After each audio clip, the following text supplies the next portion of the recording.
কিভাবে একজন সন্তান হারানোর শোক কাটিয়ে উঠতে পারেন? এটা কি কখনো সম্ভব? না, এটা কখনোই সম্ভব না।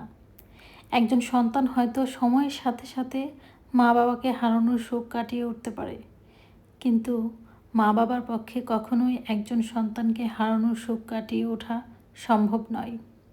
হ্যাঁ, সারাদিন নানা রকম কাজে ব্যস্ত থাকলে হয়তো কিছু সময়ের জন্য ভুলে থাকা যায়, কিন্তু দিন শেষে ঠিকই নিজের হারানো সন্তানের কথা মনে পড়বেই।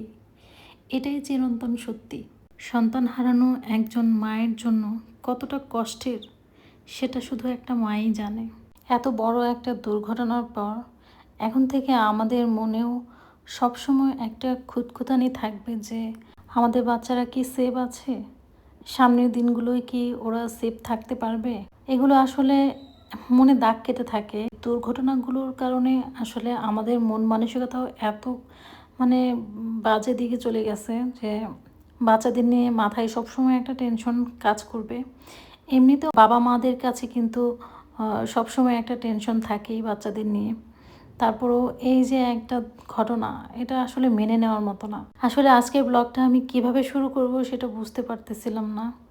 আমি কয়েকদিন যাবৎ কোনো ব্লগ আপলোড করছি না, কারণ আমার মন মাইন্ড ভালো না থাকলে আমি কিচ্ছু করতে পারি না। অনেকেই আছে সব সিচুয়েশান হ্যান্ডেল করে আর কি চলতে পারে, তবে আমি একটু অন্যরকম। আমার মন মাইন্ড ভালো না থাকলে আমার কোনো কিচ্ছু করতে ইচ্ছা করে না। রান্নাবান্না থেকে শুরু করে যে কোনো কাজই হোক না কেন, মন মাইন্ড শরীর এগুলো খারাপ থাকলে আমি কোনো কিছু করতে পারি না। আমি একটু অন্যরকম। অনেকে অনেক স্ট্রং আছে যারা সব কিছু মানিয়ে নিয়ে বুঝে শুনে চলতে পারে, মানে লাইফটা খুব ভালোভাবে মেনটেন করতে পারে। আমি আসলে একটু অন্যরকম। কী বলবো কিছু বুঝতেছি না। তো আজকে আমার কোনো কথায় যদি কারো খারাপ লাগে আসলে আমি সরি, কারণ আমি আজকে ভাষা হারিয়ে ফেলেছি। তো তারপরেও আপনাদের সাথে ছোট্ট একটা ব্লগ শেয়ার করলাম। ঘরের সব কাজকর্ম শেষ করে এরপরে একটা কাজের জন্য বাইরে বের হয়েছিলাম আজকে। এটা হচ্ছে আমার ওই মাইলস্টোন স্কুল অ্যান্ড কলেজের যে দুর্ঘটনা হলো তার আগের কিছু ব্লগ ছিল, সেগুলো থেকে একটু আপনাদের সাথে শেয়ার করার চেষ্টা করছি। ছাদে কিছু শিম গাছ ছিল, সেগুলো এনে হচ্ছে বারান্দায় লাগিয়ে দিয়েছি। তো দেখি বারান্দায় কেমন হয়, এটা আমার ফার্স্ট টাইম আর কি অভিজ্ঞতা হবে তো বারান্দায় গাছ হয় কি না। তো সবজি গাছ কখনো লাগানো হয় নাই, এই প্রথম আমি লাগাইলাম, বাট দেখা যাক কী হয়।